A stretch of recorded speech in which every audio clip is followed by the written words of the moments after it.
Welcome back, everyone. Hello, my name is Dale Hawthorne. This is my channel, and right now I'm dealing with a series on issues of the lives of people who are gifted and talented, and those who are Christian too.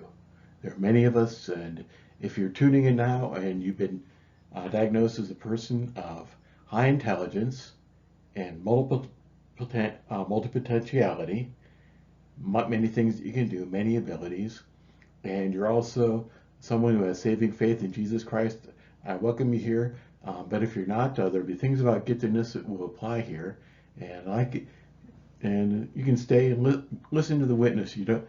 I'm not out to get a notch on my belt for bringing you into the faith. That's between you and the Lord Jesus. So, and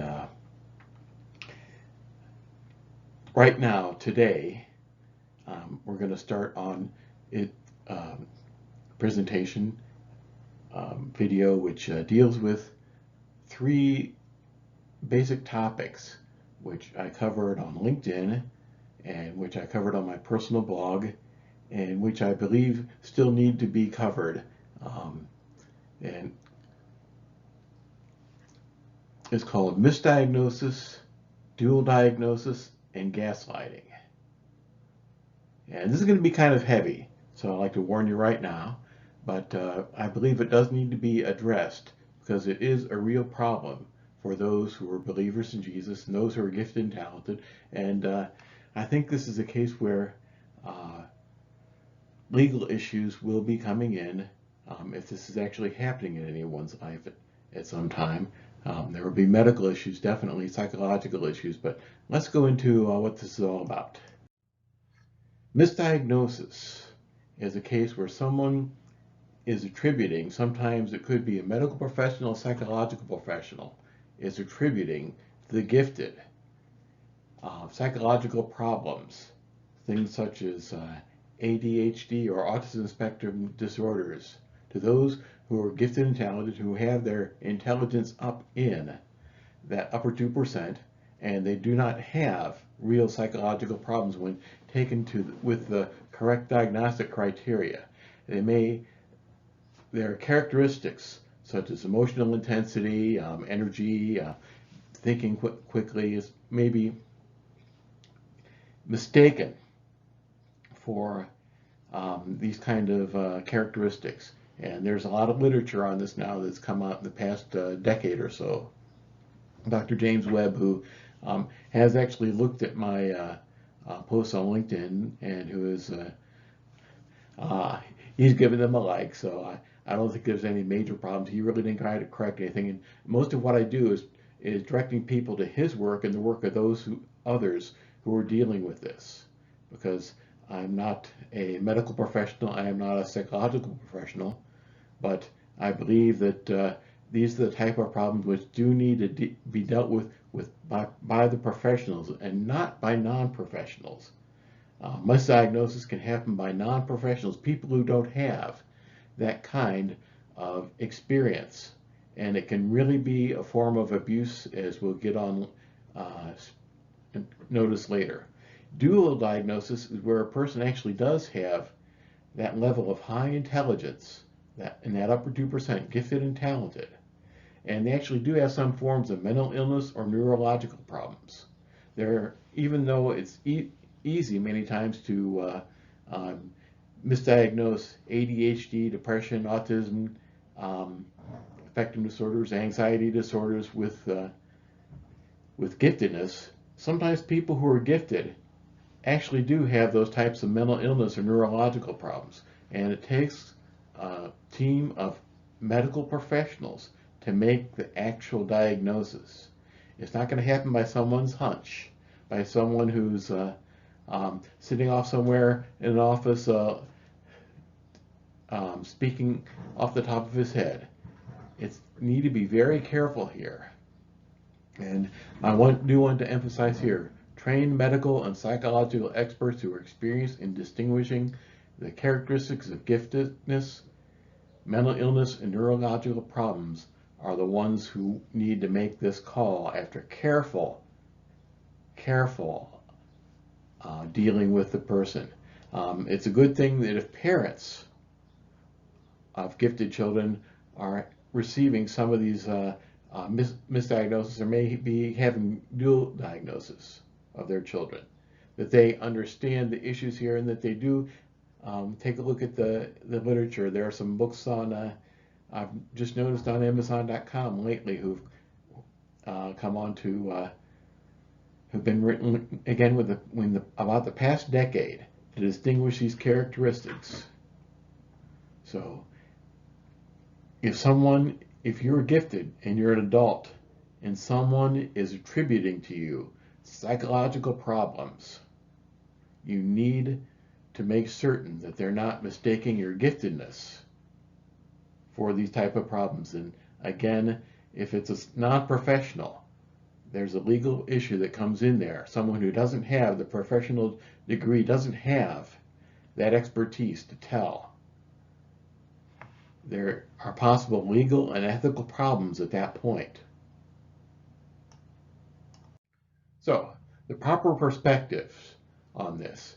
Again, giftedness does not mean that anything is wrong with that person. It is not a psychological problem in itself. It's higher intelligence on the Stanford Binet test in that upper 2%.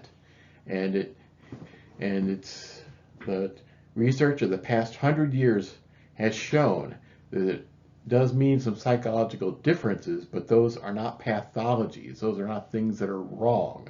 Emotional intensity, sensitivity, multiple capabilities. It's more about what's good and right and wonderful about them more than it is about anything wrong with them. And for a gifted person, I would say get yourself healthy, mentally and physically.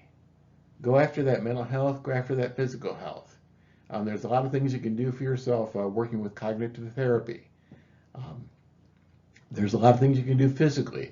Join a gym, get yourself healthy physically.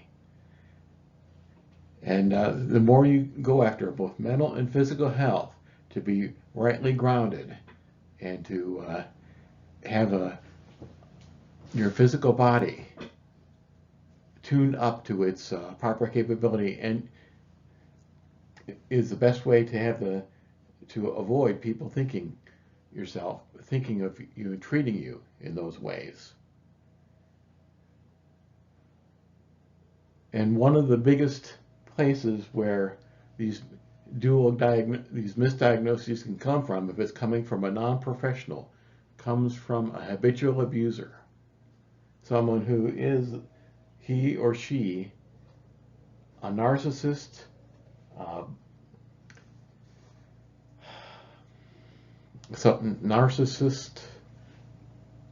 or the female side of that, which is the borderline personality disorder, which is now being recognized more and more as a form of narcissism. When you're close to those people, in relationships with those people, that will put you in an abusive and exploitative situations throughout those situations. Recognize those abusive situations, those situations where others are trying to exploit you, and deal with those relationships. Distance and avoidance are the ways. Even if they're family members or people you have to have contact with professionally,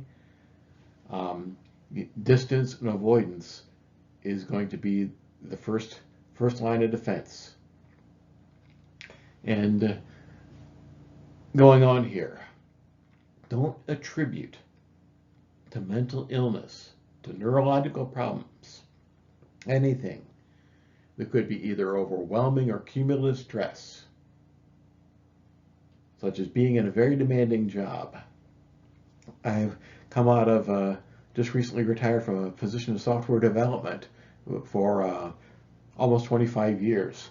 And there were many times I was under overwhelming stress. And it would be easy for a person who was looking at me at that time to think that I had something wrong with me. But no, I was in a stressful situation, and getting out of that, going on a vacation, taking a weekend off was one way of doing it. Another way was simply to work on managing my workload, work on managing the overwhelming fear and anxiety which comes for a person, if you're in a software development environment, when something seems to be going wrong or may not be going right, um, it's one of the things that lower level supervisors and managers do, subject you to a great deal of fear, uncertainty, and doubt, and throw that upon you and make those demands to fix something right away. And most of the time, that fear, uncertainty, doubt really isn't warranted. It just needs a chance to stand back, look at it, and work and deal with it. Um, and that goes with being a person who is in a hostile and bullying environment. One of the things which has been come out about depression over the past few years is that many times depressed people are in a close relationship with someone who is hostile and bullying to them. They've got someone who is basically abusing them. And I remember coming across this, but I don't remember where, but there was actually some shock in some of the psychological professionals at that time that psychiatrists were and medical doctors were prescribing antidepressants for people who needed to be removed from an abusive situation instead, that they were pretty much medicating people who were being abused, the effects of that abuse. There was some shock that that's actually what was happening in some of those cases. But again, people are not going to be at their best if they're in an overwhelming stress or in a hostile and bullying environment, and the effects upon them of being in those situations are not mental illness. They're being seen more and more within the psychological community as psychological injury when those happen, and what the effects that it has upon them. So if someone is being overwhelmed by abuse, by hostility, by stress, they need to deal with that situation. The workload needs to be managed, or they need to put the distance and the avoidance towards those who are hostile and bullying as much as possible. And as much as possible needs to be done about the person who is causing that. And we'll get to that in a moment too. So, misdiagnosis often comes along with gaslighting. And misdiagnosis, in this case, is psychological problems that are maliciously attributed to the gifted by non-professionals. Someone who is not qualified to make that call is maliciously saying that the gifted person is mentally imbalanced in some way, emotionally damaged, or damaged goods in some ways, that this person who is more intelligent than them, often outperforming them, and often someone that they want to exploit, has something wrong with them and damaged goods, and that the person who's making the misdiagnosis is the one to manage that person. That they're the good, they're the have the Messiah in that situation. And you can see how this can come from someone who is a pathological narcissist, because pathological narcissists do have that Messiah complex upon them. Even if they're a religious person, even if they have the vocabulary of saving faith in Jesus Christ, that they're serving Him, even if they're been in ministry many years, their conduct shows them to be pathological narcissists. And they are the leading abusers of so many people within our society. And unfortunately, there are more of them now than there used to be, as far as we can tell. Jean Twenge, who put out a book called The Epidemic of Narcissism, using the MMPI, the Minnesota Multiphasic Personality Inventory, of people who have been coming through the college's psychological tests. I've been in that before. You take a psychological psychology course in college, and part of your grade is going through a couple of experiments. It's why college students are so many subjects of psychology experiments, because they're a captive audience. And one thing that she has noted, and this was back in 2010, was that the incidence of narcissism was exploding. It went from less than 1% and right now to about 10%. And the pathological narcissists are responsible for a huge amount of abuse and injury and exploitation in our society. And gaslighting, when it's attempt that deliberative, manipulative psychological operation to get a person and others to question, discredit a person's sanity. And it'll be the gifted person's sanity in this case. And it comes from that movie called Gaslight with Joseph Cotton, Charles Boyer, and Ingrid Bergman. And Charles Boyer played this pathological husband of Ingrid Bergman, who had set up these little dramas throughout her life to try to get her and others to question her sanity. And that is a movie which is well worth seeing. Charles Boyer is great. Joseph Cotton is good. But Ingrid Bergman is absolutely superb in that part. And her comeuppance, her reply to Charles Boyer's character at the end should be seen by any person who believes that they're being gaslighted. The thing with gaslighting is that it indicates that a person is in an abusive, exploitive situation. It indicates not only an abusive situation, but it might be actually a part to cover up some sort of criminal or unethical activity. And that's where gaslighting comes from in the first place. It didn't really start among psychologists. It started among police officers. This term for gaslighting. As they were seeing criminal activity, they would see that people would do this who were involved in that criminal activity to attempt to cover their tracks, to cover that criminal activity happens with unethical activity also. And a pathological narcissist does know that he or she is doing something wrong, does know that their conduct is unacceptable, and it's a part of the way they do try to cover that their activity in their lives of others, their behavior which is unacceptable. Gaslighting. And it's a word that's been around the news more in the past few years, but I think we do need to realize that it is a case where it happens in these personal relationships, and it often happens when there's some non-professional, someone that's trying to exploit a gifted person or to beat them down or to sabotage their prospects for marriage, for professional excellence, for in any way. Someone that's trying to sabotage or exploit a gifted person will often indulge in gaslighting to try to knock that person down and to cover up their own activity. So how can you tell if gaslighting is happening? Well, once you see the movie, once you understand what it is, you'll know. If you're a gifted person, when you start to bring up incidences of gaslighting in a group of gifted people, you'll hear people talk about their experiences. And this is something that gifted people often have happen throughout their lifetimes. That they'll see, and thankfully, it usually, it's not most people that do this.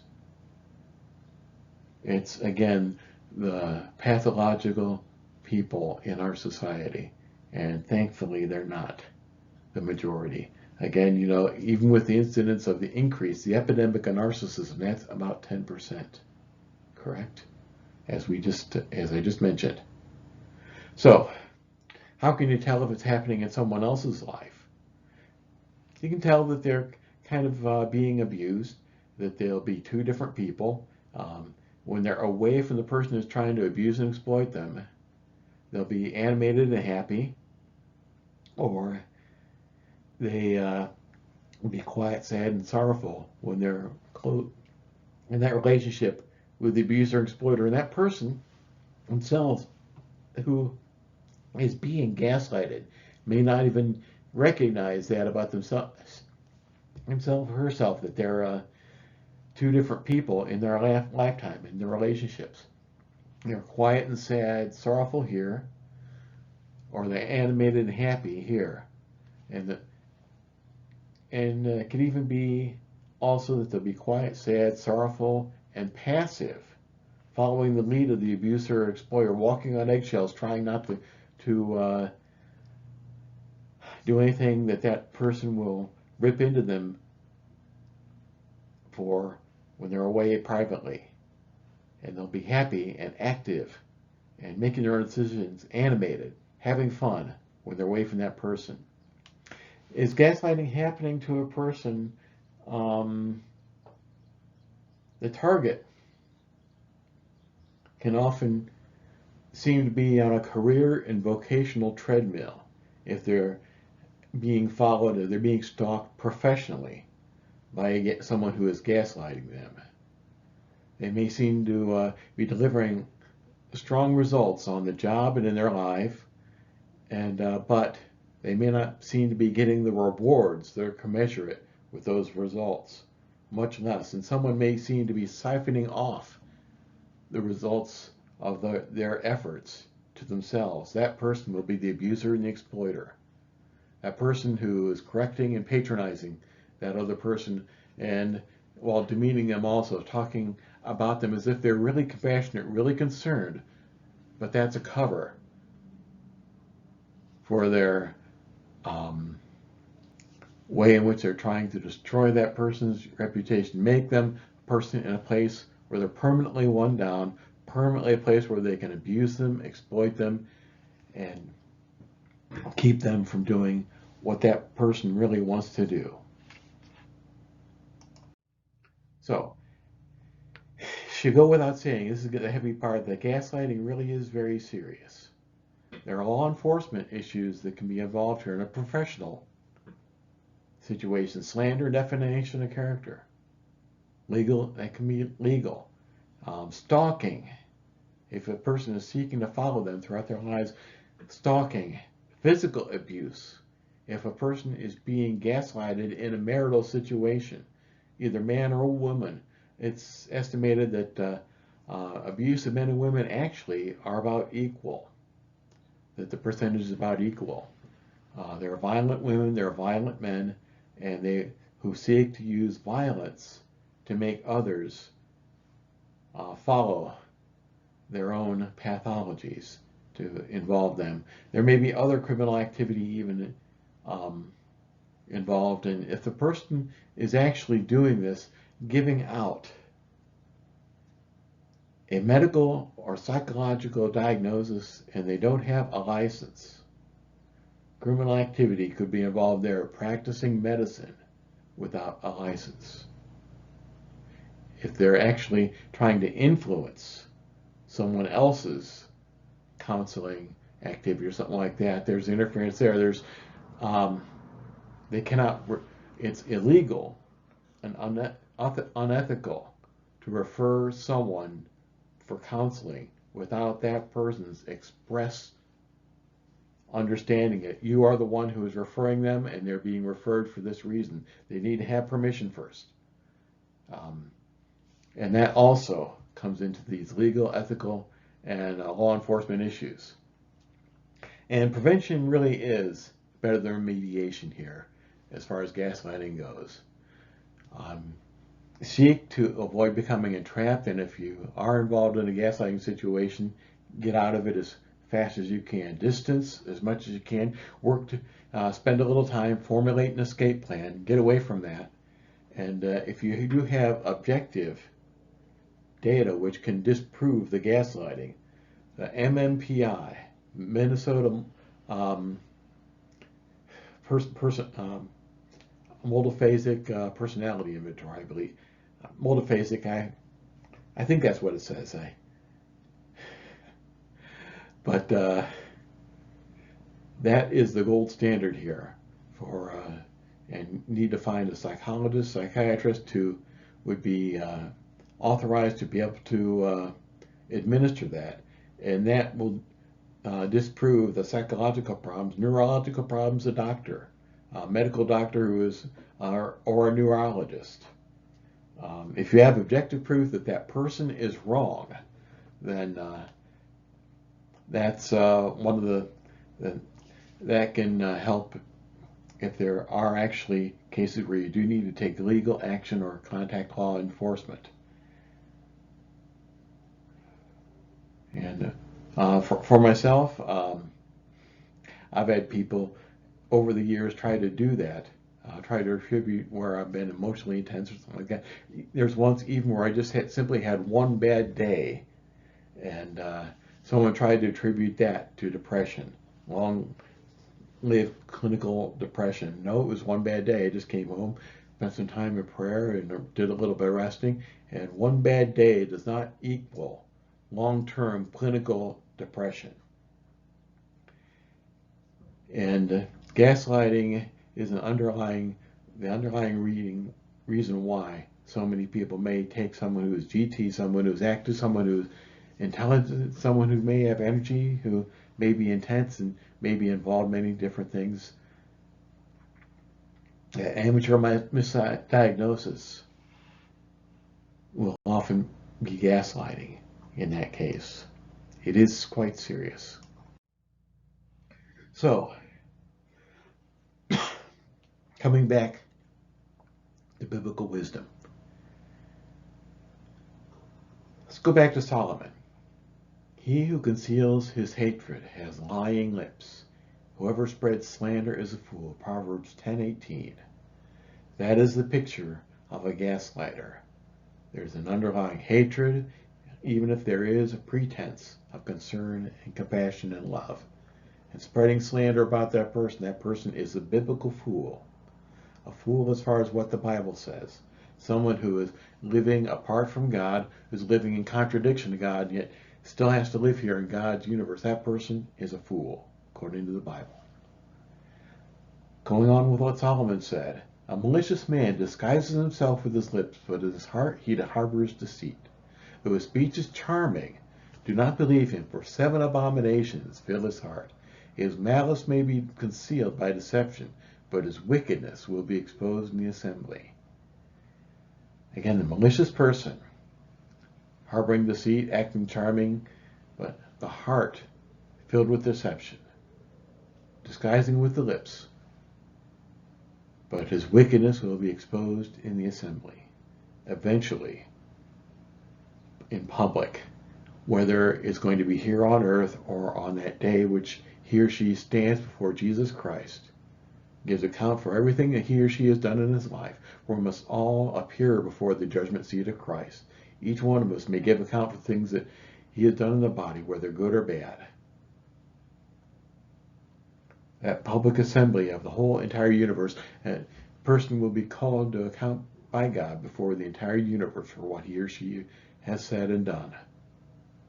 It will be exposed then, for there's nothing hidden that shall not be revealed, nor covered that shall not be known.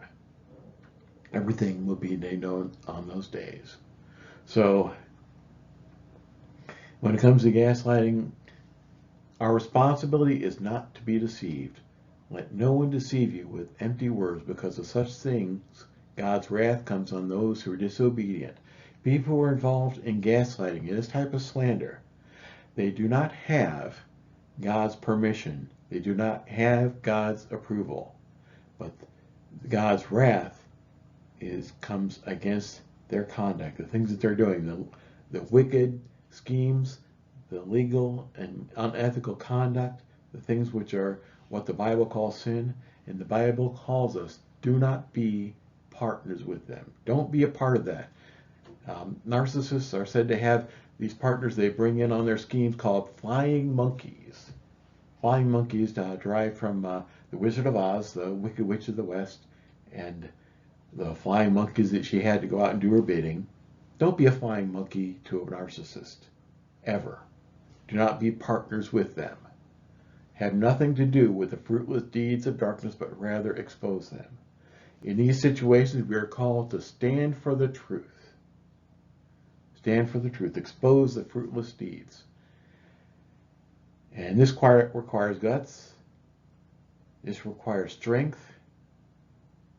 And this does require someone whose faith is in God is there, his or her defender, because it can be quite difficult. It's often people go along with these things because a number of people really don't have as their moral compass, even if they claim to be believers in Jesus Christ, following the Word of God and truth. But they have this weird social calculus, which I've seen people go through this, and when they come to this situation, they wonder, well, this person's going to say this thing, this, get around this person. And I've seen people involved in that. And my reaction has often been like, from Star Trek, quick, we can get away while he's still thinking, which they do with a malicious and dysfunctional computer in the Star Trek episodes. But we are not to have anything to do with those fruitless deeds, but rather expose them. And this has been kind of heavy, and I do pray that this has opened somebody's eyes. This is a ministry to someone, and if there's anyone who's going through this has helped them to be able to escape this situation. And if you do have this, please hit like and subscribe to this channel. And thank you for your attention. Thank you for the time. I hope this has been a ministry for you. And next lesson will be the final lesson that I have the final video that I have on gifted, talent, and Christian. And that'll have a couple of heavy pages, but have a lot of very general advice too. I'm at the age where giving out advice is, as I look back on my life, I see mistakes I've made, things I've learned, which passing it on. I hope that passing this on, how the Lord has led me these very many years, how I've been in contact with His Word, and it's being a help to you. So, with that being said, I thank you for your time. Thank you for your attention.